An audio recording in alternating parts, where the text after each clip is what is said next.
ترتجل بصوت وخيل فما لك في الأرض درب صحيح. അസ്സലാമു അലൈക്കും. വെള്ളി വെളിച്ചത്തിലേക്ക് സ്വാഗതം. ബിസ്മില്ലാഹി വൽഹംദുലില്ലാഹി വസ്സലാത്തു വസ്സലാമു അലാ റസൂലില്ലാഹി വഅലാ ആലിഹി വസഹ്ബിഹി അൽഫായിസീന ബിറുല്ലല്ലാഹ്. വിഭവം കരുതണം, വിപ്ലവമാകണം. ഈ വിഷയത്തെ സംവദിച്ചുകൊണ്ട് പ്രവാസ ലോകത്ത് വളരെയധികം ചർച്ചകൾ നടന്നു വരികയാണ്. പ്രവാസം അത് സാഹസമാണ്, സന്തോഷമാണ്. എങ്കിലും പ്രവാസി സഹോദരങ്ങളുടെ മഹിതമായ സേവന മണ്ഡലങ്ങൾ, അവരുടെ വേർപ്പും തുള്ളികളുടെ ഗന്ധങ്ങൾ അത് ചെറുതായി കാണേണ്ടതല്ല. അരനൂറ്റാണ്ടിലേറെ കാലത്തെ അല്ലെങ്കിൽ അതിലധികം ബന്ധമാണല്ലോ കേരളവും വിദേശ നാടുകളുമായി ഉള്ളത്. നമ്മുടെ സാമൂഹ്യ സാംസ്കാരിക രാഷ്ട്രീയ സാമ്പത്തിക മേഖലകളിലെല്ലാം നമ്മുടെ പ്രവാസി സഹോദരങ്ങൾ ഉണ്ടാക്കിയ പരിവർത്തനങ്ങൾ, അതിൻ്റെ മേന്മ വളരെ വലുതായി തന്നെ ചർച്ച ചെയ്യപ്പെടേണ്ടതാണ്. കേരളത്തിൻ്റെ വികസന ചരിത്രവും മറുനാടൻ മലയാളി സഹോദരങ്ങളുടെ അധ്വാനങ്ങളുമൊക്കെ പരസ്പരം ബന്ധപ്പെട്ട് നിൽക്കുന്നു. ഇവിടെ ജനങ്ങൾ നല്ല രീതിയിൽ ഭക്ഷണം കഴിക്കാൻ തുടങ്ങിയത്, സന്തോഷങ്ങൾ പങ്കിട്ടത്, വീടുകൾ ഉണ്ടായത്, പറമ്പുകൾ വാങ്ങിയത്, മത സംരംഭങ്ങൾ സ്ഥാപിക്കപ്പെട്ടത് അല്ലെങ്കിൽ വിശാലമായത്, ഇങ്ങനെ നോക്കിയാൽ നമ്മുടെ പ്രവാസത്തിൻ്റെ മഹോന്നതി അതെത്ര മനോഹരമാണ്. ഏതായാലും ജന്മനാട് വിട്ട് വിദേശത്തേക്കുള്ള ഒരു യാത്ര തന്നെ, ഒരു പലായനമോ എന്ത് പേര് പറഞ്ഞാലും അതും ഒരു വിഭവം തേടിയുള്ള യാത്രയാണല്ലോ. അപ്പോൾ മിമ്മ റസഖ്നാഹും യുൻഫിഖൂൻ, വിശുദ്ധ ഖുർആൻ്റെ വർത്തമാനം. അതായത് അള്ളാഹു പറയാണ്, നാം അവർക്ക് നൽകിയെന്നുകൊണ്ട് അവർ ചെലവ് ചെയ്യണം, വിനിയോഗിക്കണം.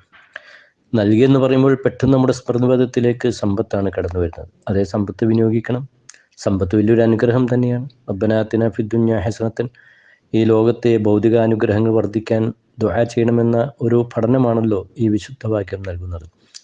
നല്ല രീതിയിൽ സമ്പത്തുകൾ ആർജിക്കാം, അതൊരു വിഭവ സമാഹരണം തന്നെയാണ്. ഹലാലായ നിലയ്ക്ക് ആകണം എന്നതാണ് അതിൽ ഏറ്റവും ഒരു വിശ്വാസിയെ സംബന്ധിച്ചിടത്തോളം പ്രധാനപ്പെട്ടത്. അതിൽ കൃഷിയാകാം, കച്ചവടമാകാം, മറ്റ് ഏർപ്പാടുകളൊക്കെ ആകാം.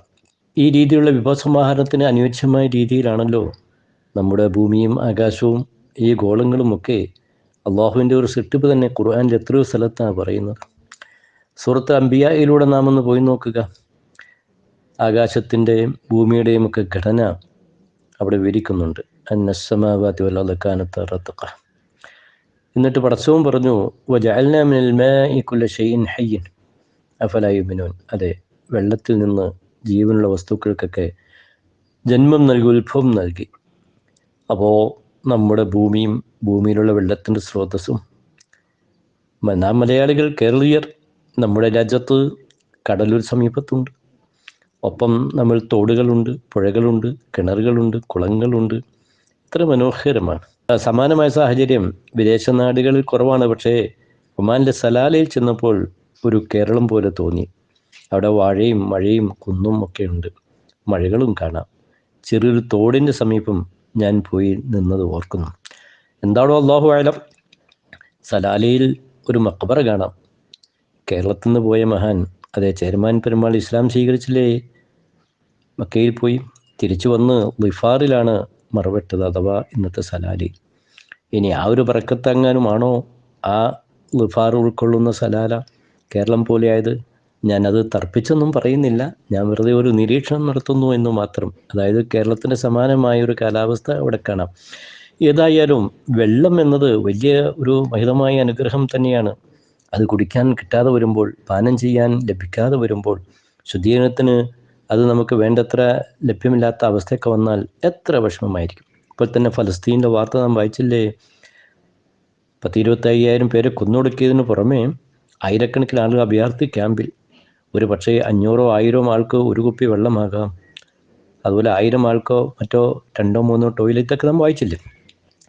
വായനയിലൂടെ നമുക്ക് മാറ്റങ്ങളും ഉണ്ടാക്കണം. വെറുതെ അങ്ങ് വായിച്ചു പോയാൽ പോരാ.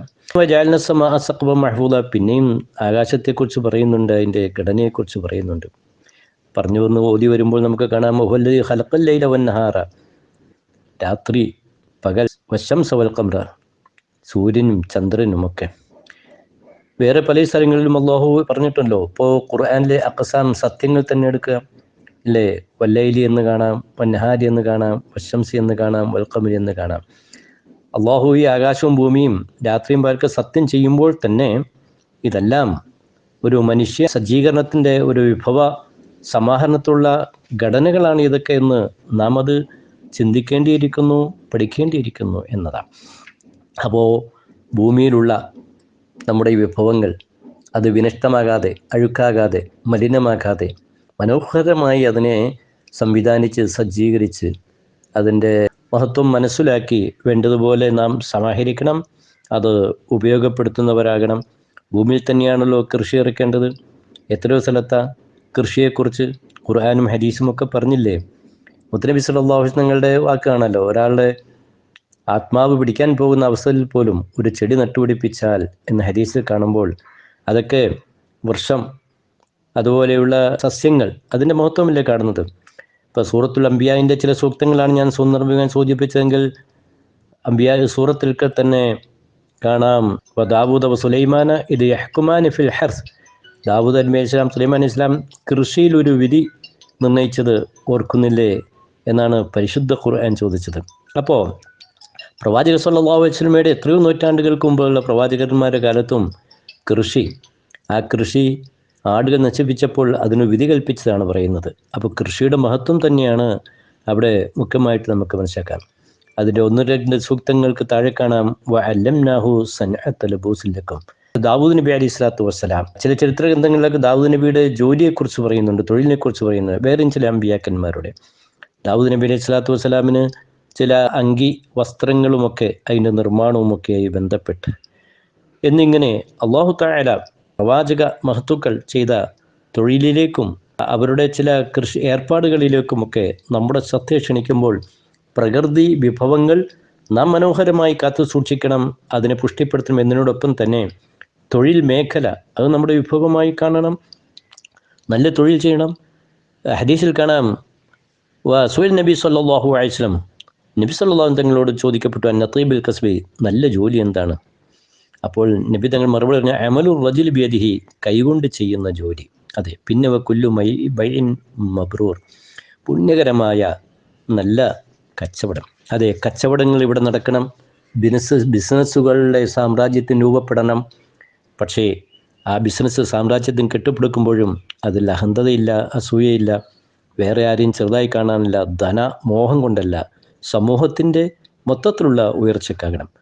തംബീഹുൽ ഗാഫിലിൻ ഗ്രന്ഥത്തിൽ കാണാം കാല ബഅദുൽ ഹുക്കമ, ചില മഹത്തുക്കൾ പറയാണ് ഇദാ ലം യകുൻ ഫി താജിരി, കച്ചവടക്കാരനിൽ സലാത്തു ഖിസാൽ, 3 കാര്യങ്ങൾ ഉണ്ടായിട്ടില്ലെങ്കിൽ ഇഫ്തഖറ ഫിദ്ദാറൈൻ, 2 ലോകത്തും അവൻ ദരിദ്രനാണ്, പരാജിതനാണ്. അവലുഹ ലിസാനു തഖി മിൻ സലാത്തിൻ, 3 കാര്യങ്ങളിൽ നിന്ന് ശുദ്ധിയായ മോചിതമായ നാവാണ് ഉണ്ടാവുക. ഏതാണ് ആ 3 കാര്യം? മിനക്കദബി, കളവുണ്ടാവാൻ പാടില്ല, വല്ലവി, അനാവശ്യങ്ങൾ ഉണ്ടാകാൻ പാടില്ല, വലൽഫി, വേണ്ടാത്ത സത്യങ്ങൾ ഉണ്ടാകാൻ പാടില്ല. വസാനി, രണ്ടാമത് ഖൽബുൻ സാഫ് മിൻ സലാത്തിൻ, 3 കാര്യങ്ങളിൽ നിന്ന് പരിശുദ്ധമായ ഹൃദയം ഉണ്ടാകണം. ഏതാണ് 3 കാര്യം? മിനൽ ഖശി വൽ ഖിയാനത്തി വൽ അസദി, ചതി, വഞ്ചന, അസൂയ, ഇതുണ്ടാകാൻ പാടില്ല. വസാലിസ്, മൂന്നാമത്തെ നഫ്സു മുഹാഫളത്തിൻ്റെ സലാത്തിൻ, 3 കാര്യത്തെക്കുറിച്ച് ശ്രദ്ധിക്കാൻ കഴിയണം. ഏതാണ് 3 കാര്യം? അൽ ജുമഅ വൽ ജമാഅത്ത് വ തലബുൽ ഇൽമി ഫി ബഅദി സഅാത്ത്, ജമാഅത്തുകളൊക്കെ ശ്രദ്ധിക്കുക, സമയം കിട്ടുമ്പോഴൊക്കെ നല്ല പഠനങ്ങൾക്ക് അവസരം കണ്ടെത്തുക. അത് വ്യവസായികൾ പഠിക്കണം. ദുബായ് ചെല്ലുമ്പോൾ എൻ്റെ വളരെ അടുത്ത ഒരു വ്യവസായി എനിക്ക് ഓർമ്മയുണ്ട്. ഞങ്ങളവിടെ സന്ദർശിക്കാൻ ചെന്നാൽ മേശപ്പുറത്തൊരു ഖുർആൻ ഉണ്ടാവും, അല്പം അത് ഓതും, നമ്മളത് കേട്ട് തെറ്റുണ്ടെങ്കിൽ പറഞ്ഞു കൊടുക്കാനാണ്. ഞാനൊരു സാന്ദർഭിക ഒരു കാര്യം സൂചിപ്പിച്ചു എന്ന് മാത്രം. അതെ, എത്ര ഒരു വ്യവസായി ആയാലും, എത്ര കച്ചവടക്കാരനായാലും, എത്ര വലിയ കർഷകനായാലും അതിൻ്റെ ഇടയിലൊക്കെ പഠനങ്ങൾ നടക്കട്ടെ, ജമാഅത്ത് നടക്കട്ടെ. ഒപ്പം അവർ ചെയ്യുന്ന ജോലി, കച്ചവടം, ഏർപ്പാട്, വ്യവസായം, യാതൊരു വിധത്തിലും വഞ്ചന പാടില്ല. വഞ്ചിച്ച് ചതി നടത്തി മറ്റുള്ളവൻ്റെ ധനം ഇങ്ങോട്ട് വരട്ടെ എന്ന ചിന്ത ഒരിക്കലും ഉണ്ടാകാൻ പാടില്ല എന്ന് അവസരോദ്യം സൂചിപ്പിക്കുന്നതിനോടൊപ്പം തന്നെ വിഭവ സമാഹരണത്തിന് നമ്മുടെ ഈ കൃഷി കച്ചവടം എല്ലാം മറ്റ് ഏർപ്പാടുകൾ ധനസമ്പാദനമൊക്കെ മഹത്വങ്ങൾ നിലനിൽക്കുന്ന മാർഗത്തിൽ മുന്നോട്ട് സഞ്ചരിക്കുന്നതിനോടൊപ്പം തന്നെ മനുഷ്യനെ സംബന്ധിച്ചിടത്തോളം ഏറ്റവും വലിയൊരു വിഭവം അവൻ്റെ മസ്തിഷ്കമാണ്, ബുദ്ധിയാണ്, ചിന്തയാണ്, അവൻ്റെ കഴിവാണ്, ആരോഗ്യമാണ്. അതുകൊണ്ട് വിലപ്പെട്ട ആരോഗ്യവും വിലപ്പെട്ട ചിന്തയും വിഭവ സമാഹരണത്തിന് വേണ്ടതുപോലെ പ്രാപ്തമാക്കേണ്ടതുണ്ട് എന്ന ആത്തം അസം അലിള്ളാഹുവിന് പറഞ്ഞ കാര്യം മുമ്പൊരിക്കൽ നാം സൂചിപ്പിച്ചിരുന്നു.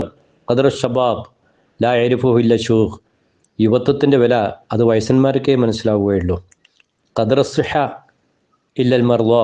രോഗാവസ്ഥയിലാകുമ്പോഴാണ് ആരോഗ്യത്തിൻ്റെ വില അറിയുന്നത്.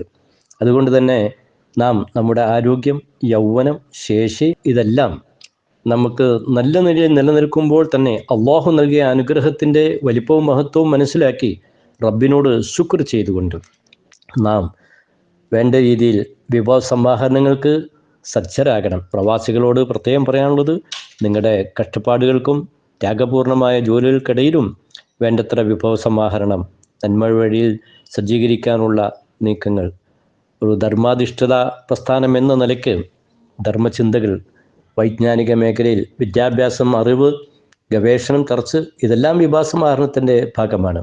അൽഹംദുലില്ലാഹ് നമ്മുടെ പ്രവാസി സുഹൃത്തുക്കളുടെ കഠിനാധ്വാനത്തിൻ്റെ ഫലവും കൂടിയെന്ന് പറയാം. നിരവധി നൂറുകണക്കിന് നിരവധി വൈജ്ഞാനിക വിദ്യാഭ്യാസ സാമൂഹ്യ സാംസ്കാരിക സംരംഭങ്ങൾ കേരളത്തിൻ്റെ അങ്ങോളം ഇങ്ങോളം ഉയർന്നു. ഇന്നത് കേരളത്തിൻ്റെ വെളിയിൽ ഇതര സംസ്ഥാനങ്ങളിലേക്കുമൊക്കെ പടർന്നു പന്തലിച്ച് ഒരുപക്ഷെ വിദേശ നാടുകളിലും നമ്മുടെ ഈ മലയാളി സ്പന്ദനങ്ങൾ നിലനിൽക്കുന്നത് ഒരു വിഭവ സമാഹരണത്തെക്കുറിച്ച് ഉറച്ച ബോധം നമുക്കെല്ലാവർക്കും ഉള്ളത് കൊണ്ടാണ്. അതുകൊണ്ട് തന്നെ വിദേശത്തുള്ളവർ നാട്ടിലുള്ളവരായും കിട്ടുന്ന ഫലങ്ങൾ, സമ്പത്ത് അത് വൃഥാവിലായി വേണ്ടാത്തതിന് തുലച്ച് കളയാതെ നല്ല വഴിയിൽ, സൽക്കർമ്മങ്ങളിൽ, നല്ല പ്രവർത്തനങ്ങളിൽ സമൂഹത്തിന് ഉപകാരം കിട്ടുന്ന വിഷയത്തിൽ നാം ഉപയോഗപ്പെടുത്തി വിഭവ സമാഹരണ മേഖല സമ്പുഷ്ടമാക്കാനും അതിനെ ധന്യമാക്കാനുമുള്ള എല്ലാവിധ ശ്രദ്ധയും ശ്രമവും ഉണ്ടാകണം. ഏറ്റവും വലിയ വിഭവം നാം സമാഹരിക്കേണ്ടത് വരാനിരിക്കുന്ന ലോകമുണ്ട്. ആ ലോകത്തേക്കാണ്. അതെ, ഇവിടെ എല്ലാം അവസാനിച്ച് നാം പിന്നീട് ഒറ്റയ്ക്ക് പോയി കിടക്കുന്നൊരു രംഗം. ആദ്യം ഖബറാണ്, പിന്നെ മഹ്ശർ, അങ്ങനെ വരും. ശേഷം രണ്ടാലൊരു വീട്ടിലേക്ക് പോകും. നമുക്ക് സ്വർഗഭവനം സാധ്യമാകണം. അവിടേക്കുള്ള വിഭവങ്ങളാകണം ദുന്യാവിലെ വിഭവ സമാഹരണത്തിൻ്റെ ഖാദൽ എന്ന വളരെ ഗൗരവവാഹമായ ആ ഒരു ആശയം ഒരിക്കലും ഒരു വിശ്വാസി അവൻ്റെ കച്ചവടത്തിലോ കൃഷിയിലോ വേറെ ഏത് വിഭവ സമാഹരണ മേഖലയിലായാലും മറന്നു പോകാൻ പാടില്ല, വിസ്മരിക്കാൻ പാടില്ല. മരണത്തെക്കുറിച്ചും പോകാനുള്ള ലോകത്തെക്കുറിച്ചും ആ ലോകത്ത് വേണ്ടതുപോലെ ഇവിടെ നിന്നാണ് സമാഹരിക്കേണ്ടത്. ഭൗതിക ലോകം ഒരു മസ്റഅത്തുൽ ആഖിറ, വരാനിരിക്കുന്ന ലോകത്തേക്ക് കൃഷി ഇറക്കുന്ന ഒരു വിഭവസമാഹരണ ഭൂമിയാണ് എന്ന പ്രവാചക വചനം നമ്മുടെ ഹൃദയങ്ങളും സ്മൃതിവത്തിലും ഉണ്ടാകട്ടെ. അള്ളാഹു നമ്മെ എല്ലാവരെയും അനുഗ്രഹിക്കട്ടെ. വിശിഷ്യ പ്രവാസത്തിൽ കഴിയുന്ന നമ്മുടെ സഹോദരങ്ങൾക്ക് അള്ളാഹു എല്ലാവിധ അനുഗ്രഹങ്ങളും വർദ്ധിപ്പിക്കട്ടെ. വആഖിറു ദഅവാന അനിൽ ഹംദുലില്ലാഹി.